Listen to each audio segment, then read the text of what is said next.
Hello, students, and welcome to Roshi's Education Point. Today, we will be starting with Chapter 1 of Class 8 SST textbook What, Where, How, and When. Now, there is the first box over here Rashida's question. Rashida एक लड़की का नाम है और उसने एक question पूछा है यहाँ पे Rashida sat reading the newspaper.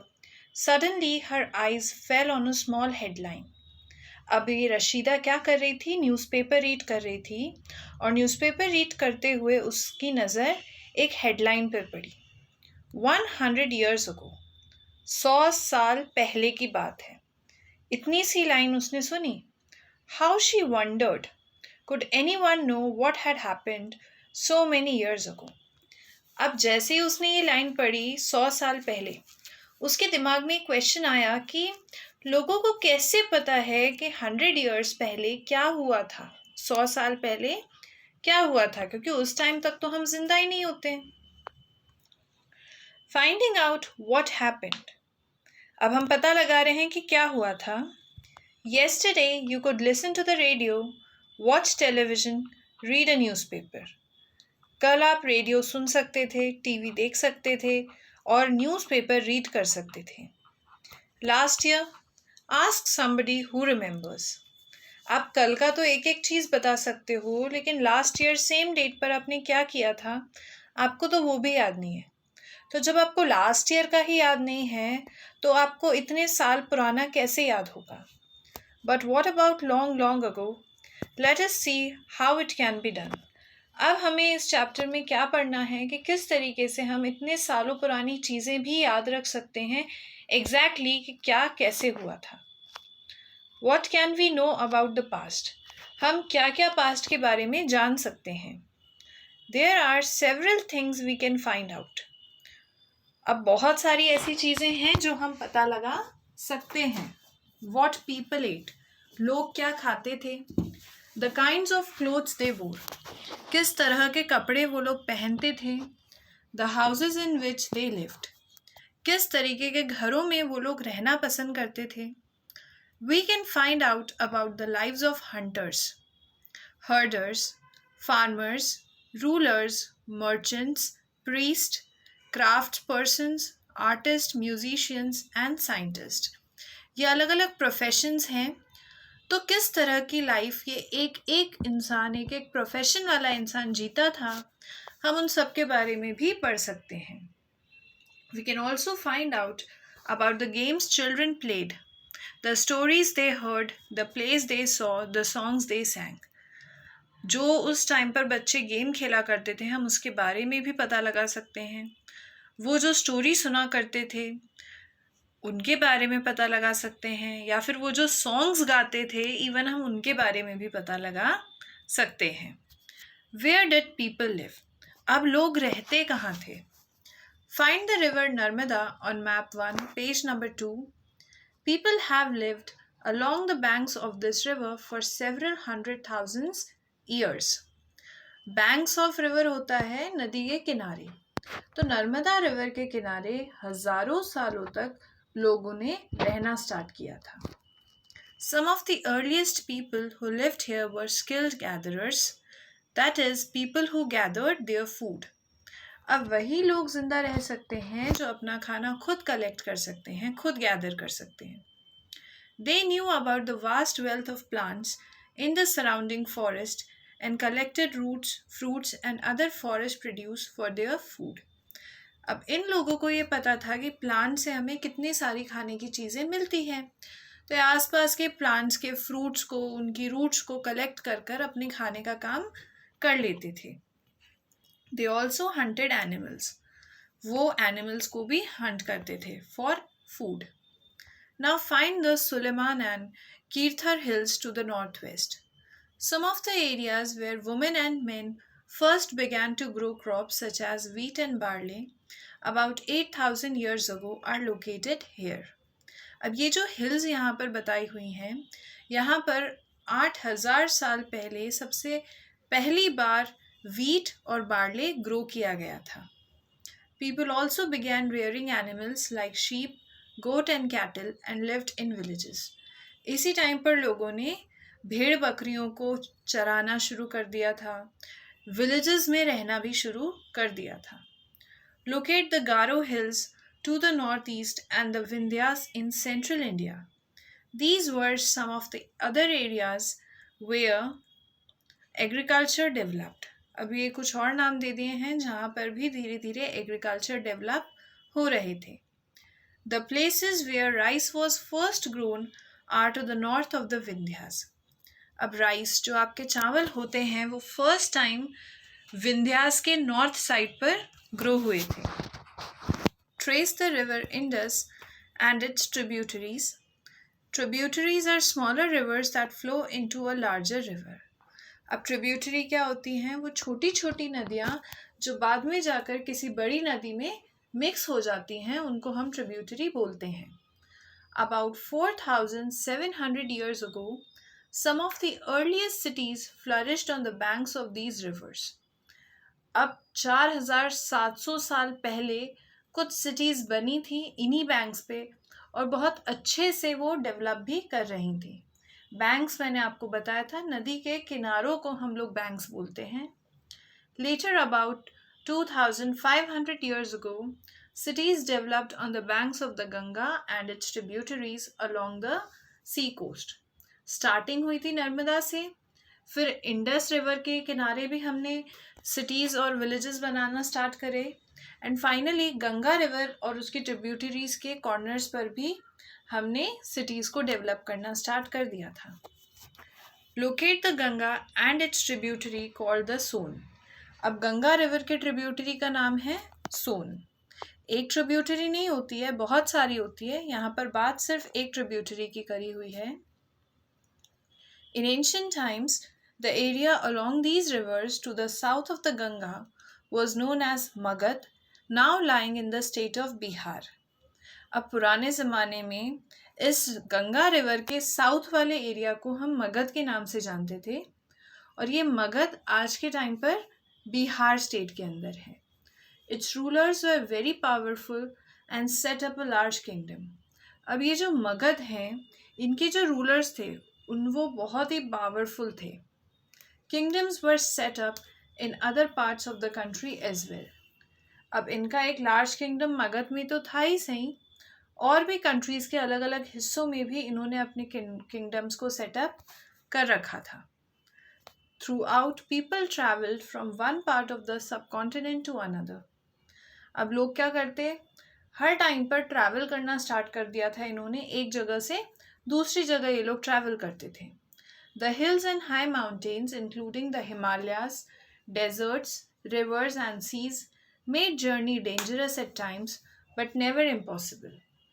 अब जब आप एक जगह से दूसरी जगह पर ट्रैवल करने जाओगे तो बीच में पहाड़ आएंगे, डेजर्ट्स आएंगे, रिवर आएगा, समुद्र आएगा, तो इन सब से आपका जो जर्नी होती है वो डेंजरस हो जाती है, मुश्किल हो जाती है, लेकिन इम्पॉसिबल नहीं होती है, असंभव नहीं होती है.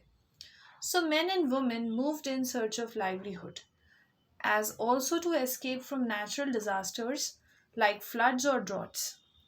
अब men and women एक जगह से दूसरी जगह क्यों जाते हैं? अपने लाइवलीहुड के लिए, ज़िंदा रहने के लिए, खाना खाने के लिए. कभी कभार किसी जगह नेचुरल डिज़ास्टर्स आते हैं, जैसे कि फ्लड्स होता है जब ज़रूरत से ज़्यादा पानी आ जाता है, बाढ़ की जो सिचुएशन आ जाती है. एंड ड्रॉट से सूखा पड़ जाना, जब बिल्कुल भी पानी नहीं होता है. अगर ज़्यादा पानी आ जाएगा तो भी वो आपके लिए डेंजरस होता है, और अगर बिल्कुल भी पानी नहीं होगा वो भी आपके लिए डेंजरस सिचुएशन होती है. और दोनों ही सिचुएशंस में लोगों को फिर रहने के लिए और खाने की तलाश में अलग अलग जगह पर शिफ्ट होना पड़ता है. Sometimes men marched in armies conquering other lands. अब ये लोग क्या करेंगे, झुंड में जाते थे और बीच में जो लैंड आता था वहाँ पर लड़ाई कर और उसे अपने कब्जे में ले लेते थे. Besides, merchants traveled with caravans or ships carrying valuable goods from place to place. अब जो मर्चेंट्स होते हैं, मर्चेंट्स मतलब हमारे शॉपकीपर्स जो होते हैं, वो सी के रास्ते से ट्रैवल करते थे, और जो उनके गुड्स हैं, गुड्स मतलब वो जिस काम, जैसे वो जो प्रोडक्ट बेच रहे हैं वो उन प्रोडक्ट्स को लेकर एक जगह से दूसरी जगह जाते थे. And religious teachers walked from village to village, town to town, stopping to offer instruction and advice on the way. अब जो पंडित होते हैं, रिलीजियस टीचर्स होते हैं, वो गांव गांव, शहर शहर जाते थे, घर घर जाते थे और अपनी एडवाइसेस देते थे. Finally, some people perhaps traveled driven by a spirit of adventure, wanting to discover new and exciting plans. अभी तक तो लोग अपनी ज़रूरत से ट्रैवल कर रहे थे, अब ये अपनी मर्जी से ट्रैवल कर रहे हैं क्योंकि इनको घूमना अच्छा लगता है. अब ये ट्रैवल कर रहे हैं क्योंकि इनको नई नई चीज़ें डिस्कवर करना है, नई नई चीज़ों के बारे में पता लगाना है. All these led to the sharing of ideas between people. अब जब लोग एक जगह से दूसरी जगह जाएंगे तो वहाँ के लोगों से भी कम्युनिकेट करेंगे, बातें करेंगे और एक दूसरे के आइडियाज़ को सुनेंगे और शेयर करेंगे. Why do people travel nowadays? अब आज के टाइम पर लोग क्यों ट्रैवल करते हैं एक जगह से दूसरी जगह? जैसे हमने पहले के टाइम का रीज़न क्या दिया, खाने की कमी या फिर खाना ढूंढने के लिए ड्रॉट्स या फ्लड्स आ जाते हैं, इस वजह से वो लोग एक जगह से दूसरी जगह शिफ्ट हो जाते हैं. तो ये तो उनकी ज़रूरत हो गई, उनको शिफ्ट होना ही पड़ेगा. लेकिन आज के टाइम पर ऐसा नहीं होता है. आज के टाइम पर आप लोग सिटीज़ में रहते हो विच आर वेल डेवलप्ड, यहाँ पर सारी चीज़ें हैं, तो यहाँ पर आप क्यों शिफ्ट होंगे? Look at map 1 once more. Hills, mountains and seas from the natural frontiers of the subcontinent. While it was difficult to cross these frontiers, those who wanted could and did scale the mountains and cross the seas. अब यहाँ जो चाहते थे पहाड़ों को और समुद्र को क्रॉस करना, उन्होंने किया भी है. डिफ़िकल्ट होता है क्रॉस करना, लेकिन इम्पॉसिबल नहीं होता है और बहुत से लोगों ने माउंटेन्स पर चढ़ाई करी है या फिर समुद्र को क्रॉस किया है. People from across the frontiers also came into the subcontinent and settled here. अब अलग अलग कंट्री के पार्ट से, अलग अलग वर्ल्ड से लोग आकर यहाँ पर सेटल भी हुए हैं. अगर हमारे लोग बाहर गए हैं तो बाहर से भी लोग यहाँ पर आए हैं. These movements of people enriched our cultural traditions. People have shared new ways of carving stone, composing music and even cooking food over several hundreds of years. अब यही लोगों का जो मूवमेंट होता है, इसी से हमारा कल्चर और ज़्यादा स्प्रेड हो जाता है. लोगों को स्टोन में किस तरीके से कार्विंग करते हैं, नए नए तरीक़ों से वो आया, म्यूज़िक कंपोज करना आया, अलग अलग खाने बनाने आए. तो ये सारी चीज़ें हज़ारों सालों तक, हंड्रेड्स ऑफ ईयर्स तक चल रही होती है. Names of the land. Two of the words we often use for our country are India and Bharat. अब हम लोग हमारी कंट्री को रिप्रेजेंट करने के लिए ये दो नाम तो हमेशा यूज़ करते हैं. या तो हम बोलते हैं इंडिया या फिर हम बात करते हैं भारत की. The word India comes from the Indus called Sindhu in Sanskrit. अब ये जो इंडिया वर्ड है, ये संस्कृत के वर्ड से आया है सिंधु, जिसका मीनिंग है, वर्ड है Indus. Find Iran and Greece in your atlas. Map की जो बुक होती है उसको एटलस बोलते हैं.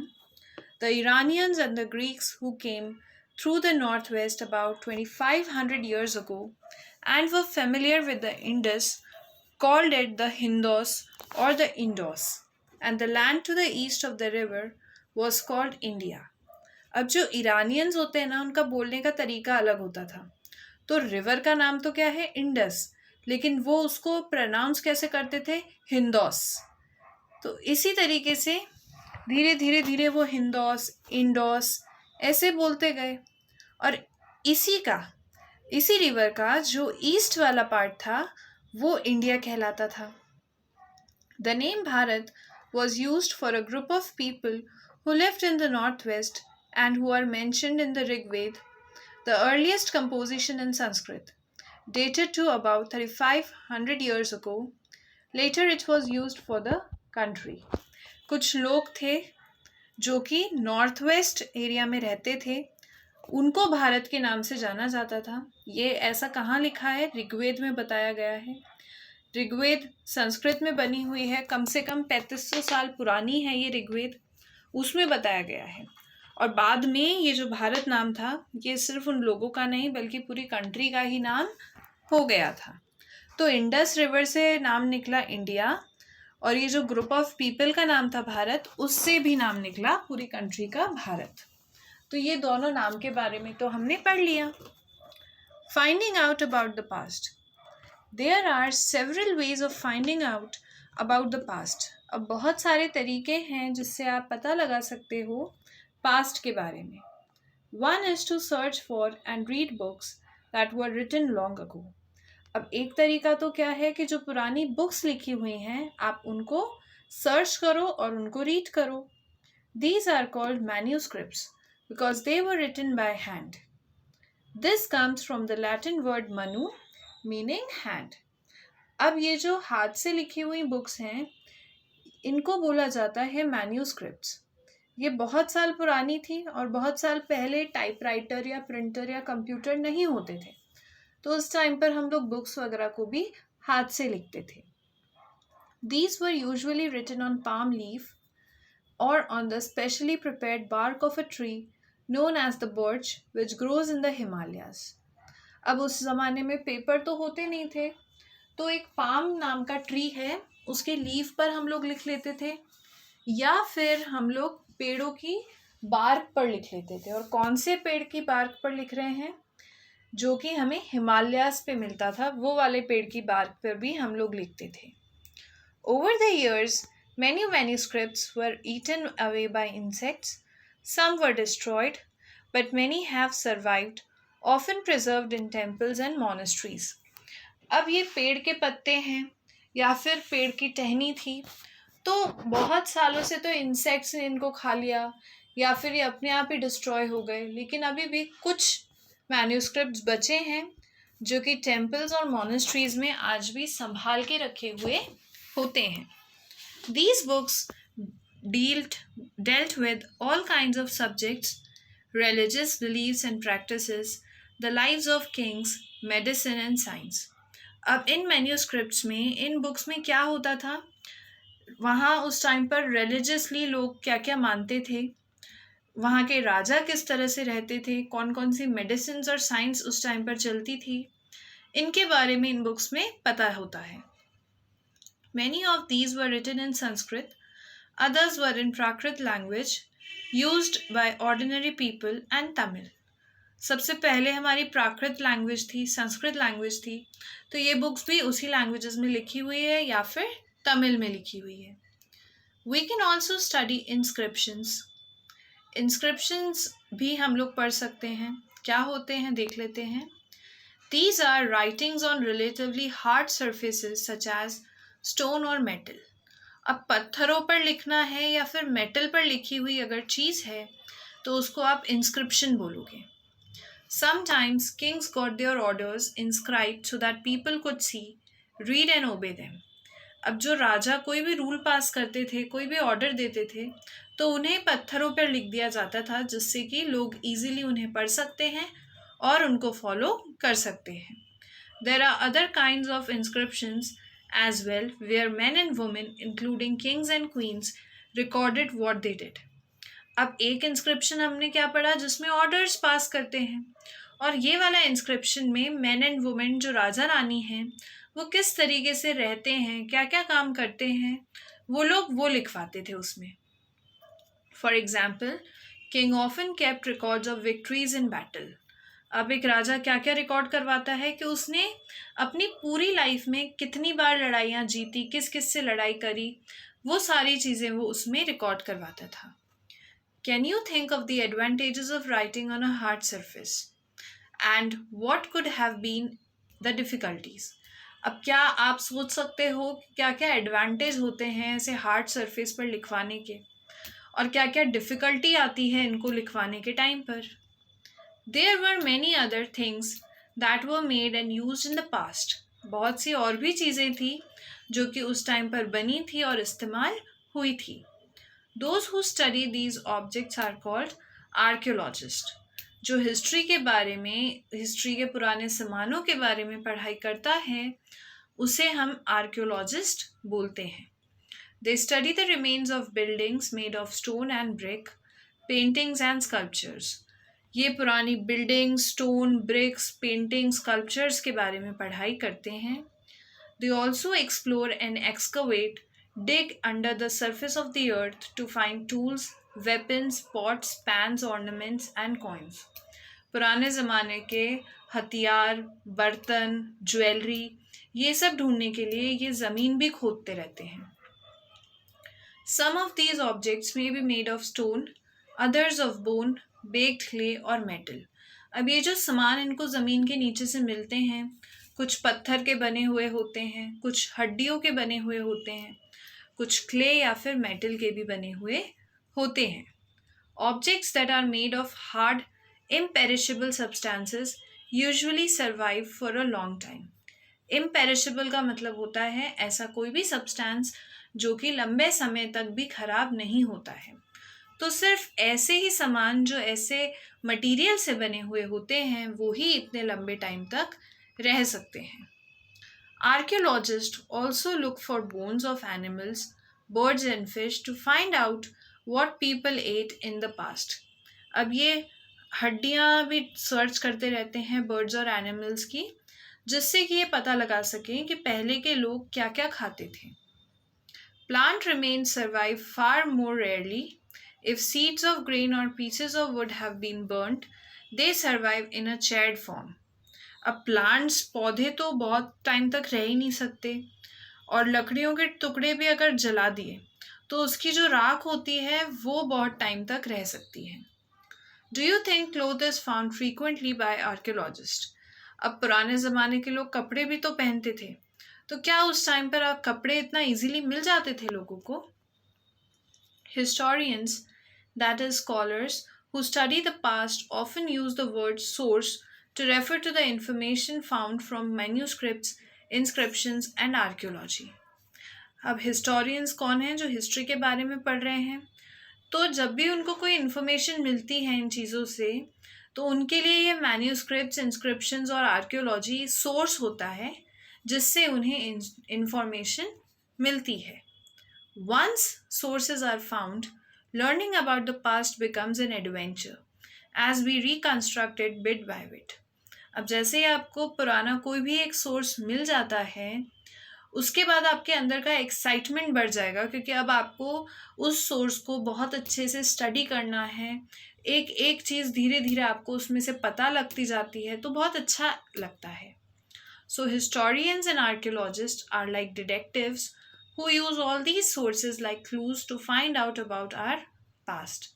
तो historians एक डिटेक्टिव की तरह होते हैं जिनके लिए ये जो सामान मिलता है ये उनका क्लू होता है, और वो इससे पास्ट के बारे में पता लगाते रहते हैं.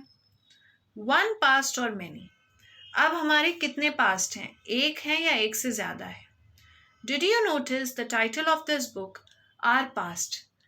हम जब पुरानी बातें करते हैं तो हम पास्ट नहीं लिखते हैं, पास्ट बोलते हैं. एस और लगा दिया इसमें. ऐसा क्यों करा हमने? We have used the word pasts in plural to draw attention to the fact that the past was different for different groups of people. हर इंसान का पास्ट अलग होता है. आज मैं अपनी लाइफ के बारे में लिखूंगी तो वो अलग होगा, आप लोग अगर अपनी लाइफ के बारे में लिखोगे तो वो अलग होगा.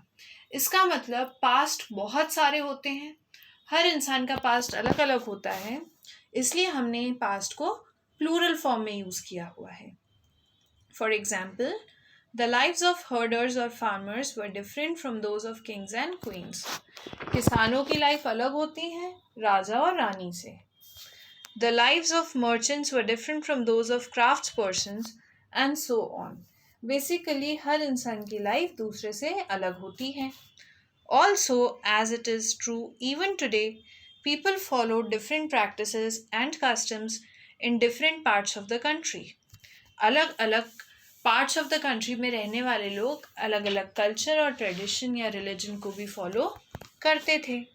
For example, today most people living in the Andaman islands get their own food by fishing, hunting and collecting forest produce.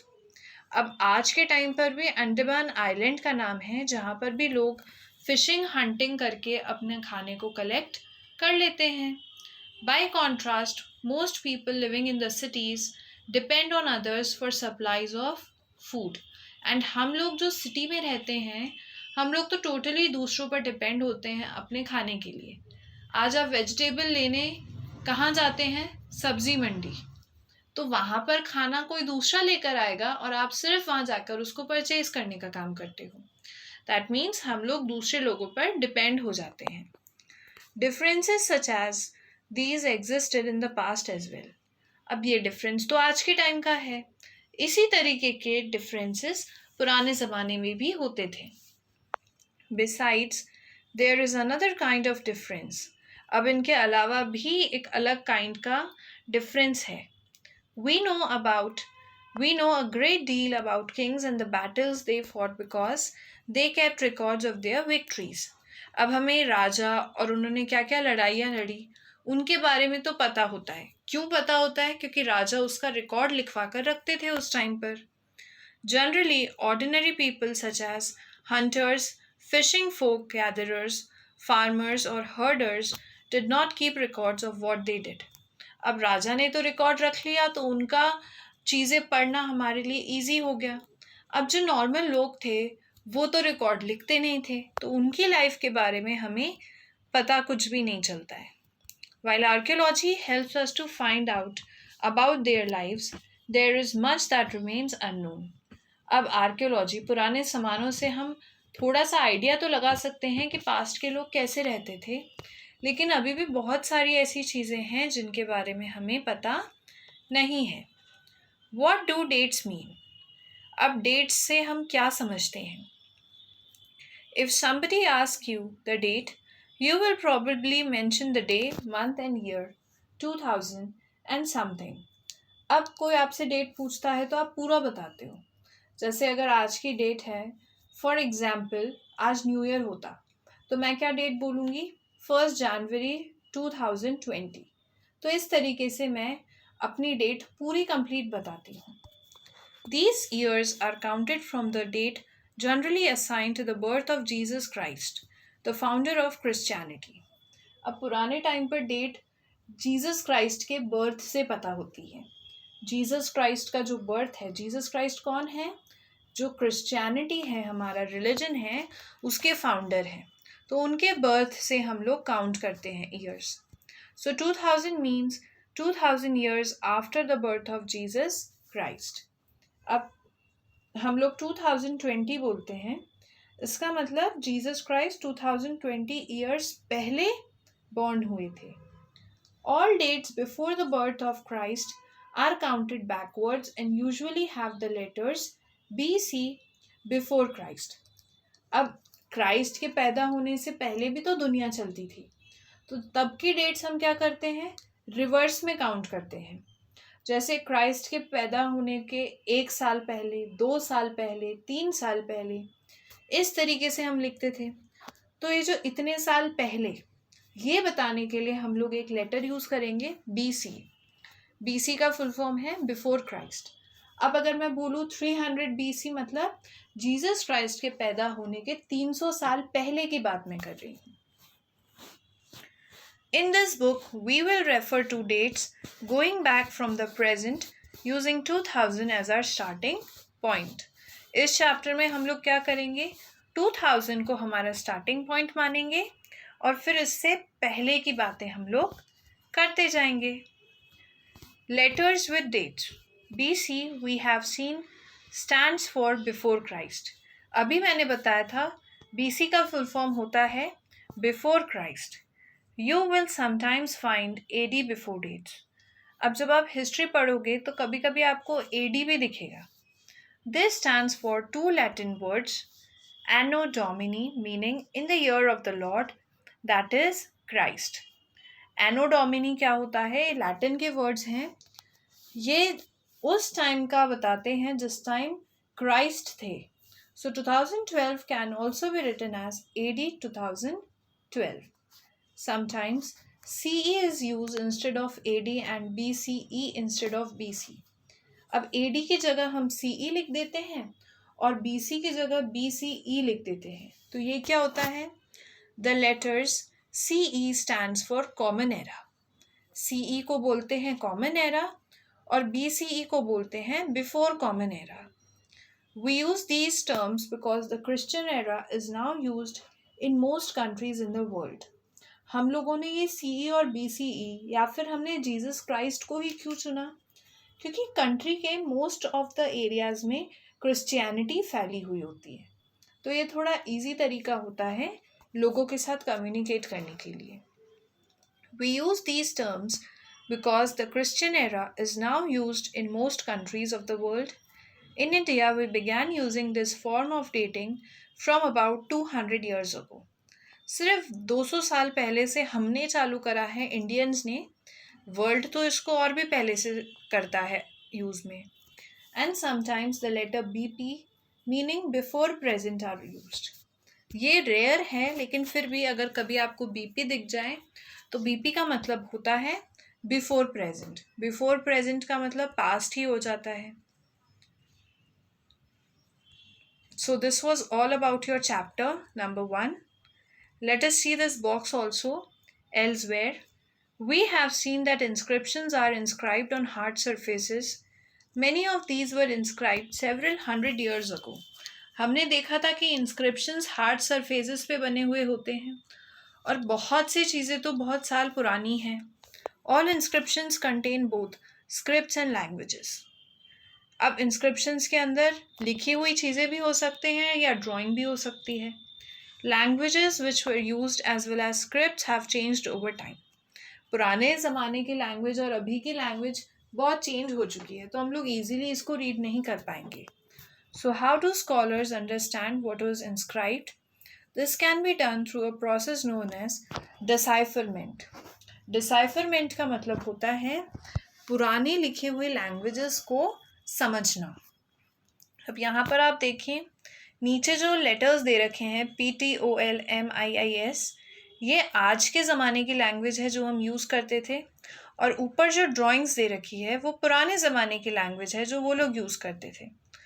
तो टाइम के साथ जो हमारे आर्कियोलॉजिस्ट हैं, हिस्टोरियंस हैं, उन्होंने पता लगाया है कि कौन सी ड्राइंग को कौन सा लेटर हम लोग बोलते थे. One of the most famous stories of decipherment comes from Egypt, a country in North Africa where there were kings and queens about 5000 years ago. अब ये जो डिसाइफरमेंट की कहानी है ये इजिप्ट से शुरू होती है. इजिप्ट कहाँ है? ये एक कंट्री है नॉर्थ अफ्रीका में जहाँ राजा और रानी रहते थे. अबाउट 5000 years ago की कहानी है. Rosetta is a town on the north coast of Egypt, and here an inscribed stone was found which contained inscriptions in 3 different languages and scripts, Greek and 2 forms of Egyptian. अब Rosetta भी यहीं पर एक जगह का नाम है जहाँ पर इनको एक इंस्क्रिप्शन मिला जिस पर 3 अलग अलग लैंग्वेजेस लिखी हुई थी. एक तो ग्रीक थी और 2 इजिप्शियन लैंग्वेजेस थी. Scholars who could read Greek figured out about the names of kings and queens were enclosed in a little frame called a cartouche. अब ये कार्टोच क्या है? एक छोटा सा फ्रेम था जिसमें राजा और रानी का नाम लिखा हुआ था ग्रीक में. तो जिन स्कॉलर्स को ग्रीक पढ़ना आता था उन्होंने तो उस नाम को पता लगा लिया था. They then placed the Greek and the Egyptian signs side by side and identified the sounds for which the Egyptian letters stood. अब इजिप्शियन लैंग्वेज हमें नहीं आती थी, तो ग्रीक वालों ने क्या करा, ग्रीक में राजा रानी के नाम लिखे हुए थे, फिर देखते गए कौन सा साउंड कौन सा लेटर पर आ रहा है, और इस तरीके से वो इजिप्शियन लेटर्स भी पता लगाते गए. As you can see, a lion stood for L and a bird for A. Once they knew what the letters stood for, they could read other inscriptions as well. अब इससे उन्होंने क्या पता लगाया कि लायन के लिए L यूज़ करते हैं, बर्ड के लिए A लिखना है, तो इस तरीके से वो कुछ भी इंस्क्रिप्शंस रीड कर सकते थे. So this is all about your chapter number 1 of history textbook class 6th.